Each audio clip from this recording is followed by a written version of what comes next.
ప్రియులారా, భయపడుకుడి. ఈరోజు యూదా గోత్రపు సింహం మన యేసయ్య యూదా గోత్రపు సింహంలాగా ఒక రోజు మన దగ్గరకు రానయ్యున్నాడు.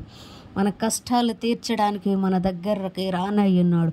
మనల్ని రక్షించడానికి మన దగ్గరికి రానయ్యున్నాడు. యేసయ్య లోకాన్ని జయించిండు. మనం కూడా లోకాన్ని జయిస్తాం. ఎందుకంటే యేసయ్యకు మాదిరిగా మనం జీవించాలి.